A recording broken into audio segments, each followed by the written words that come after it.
Hi friends, ഞാനിന്ന് പരിചയപ്പെടുത്തുന്നത് ജാബോട്ടിക്കാബ വെറൈറ്റികളിലെ ഒരു നല്ല വെറൈറ്റി ആയിട്ടുള്ള സബാറയാണ്.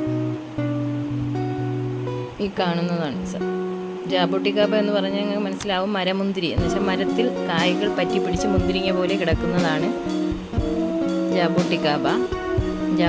ഈ സബാറ എന്ന് പറഞ്ഞാൽ 10 വർഷം അല്ലെങ്കിൽ 12 വർഷമൊക്കെ പിടിക്കും കായ്ക്കാനെന്നാണ് പറയുന്നത്. നമുക്കൊരു 10 വർഷമായില്ലെന്ന് തോന്നുന്നു. അതിനു മുമ്പ് കായ്കൾ കിട്ടി. കഴിഞ്ഞ വർഷം കായ്കൾ കായ്ച്ചു തുടങ്ങിയതാണ്. കഴിഞ്ഞ വർഷം കുറച്ച് കായ്കളെ ഉണ്ടായിരുന്നുള്ളൂ. ഇപ്പോൾ അതിനേക്കാൾ കൂടുതൽ കായ്കളുമുണ്ട്. കായ്കൾക്ക് നല്ല പുഷ്ടിയുമുണ്ട്.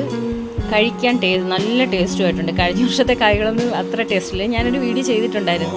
അപ്പോൾ ഞാൻ പറഞ്ഞത് സബാറയും പിന്നെ മറ്റേ എസ്കാർലേറ്റും റെഡ് ഹൈബ്രിഡും ഒക്കെ ഒരേ ടേസ്റ്റ് പോലെയൊക്കെ തന്നെ തോന്നുന്നതാണ്. പക്ഷേ ഇപ്പോഴത്തെ കായകൾ കഴിച്ച് കഴിയുമ്പോൾ മനസ്സിലായി സബാറയും പിന്നെ റെഡ് ഹൈബ്രിഡുമായിട്ട് ഒരുപാട് വ്യത്യാസമുണ്ട്. സബാറയുടെ കായ്ക്ക് നല്ല മധുരമുണ്ട്. അതുപോലെ തന്നെ ഇതിൻ്റെ പുറംതോട് എന്ന് പറയുന്നത് കുറച്ചുകൂടി കട്ടിയുള്ളത് തോടാണ് സബാറയുടെ പുറംതോട്.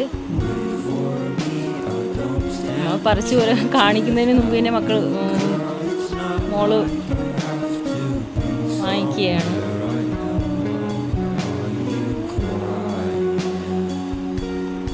ഒരു ശകലം ഉയരത്തിൽ നിൽക്കുന്നതുകൊണ്ട് മോക്ക് പറിക്കാൻ പറ്റുന്നില്ല. നമ്മൾ പറിച്ചു കൊടുത്താലേ കഴിക്കാൻ പറ്റൂ. അതുകൊണ്ട് ഇങ്ങനെ കാത്തു നിൽക്കുകയാണ്. ഇതിൻ്റെ തോട് ഇപ്പോൾ ഇതിനെ കാണിച്ചു തരാം. ഇങ്ങനെയാണ് ഇതിൻ്റെ അകം. ഇതാണ് ഇതിൻ്റെ അകം. പുറന്തോട് ഇതാണ്. അതിൻ്റെ അകത്ത് സീഡുണ്ട്. ചിലതിൽ 2 സീഡ് കാണും, ചിലതിൽ 1 സീഡൊക്കെ കാണത്തുള്ളൂ. ചിലപ്പോൾ സീഡില്ലാത്ത കായ്കളും കാണും. നല്ല ടേസ്റ്റുണ്ട്. എന്താ കഴിക്കുന്നത് കാണുമ്പോൾ അറിയാം ഇതിന് അത്രയ്ക്ക് ടേസ്റ്റ് ഉള്ളതിൻ്റെ പേരിലാണ് അവരെങ്ങനെ കഴിക്കുന്നത്.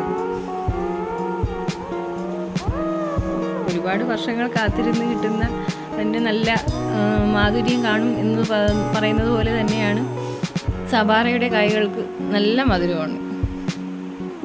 ഇതാണ് നമ്മുടെ സബാറ പ്ലാന്റ്. എൻ്റെ ഈ ചെറിയ വീഡിയോ ഇഷ്ടമായെങ്കിൽ എല്ലാവരും ലൈക്ക് ചെയ്യണം, ഷെയർ ചെയ്യണം.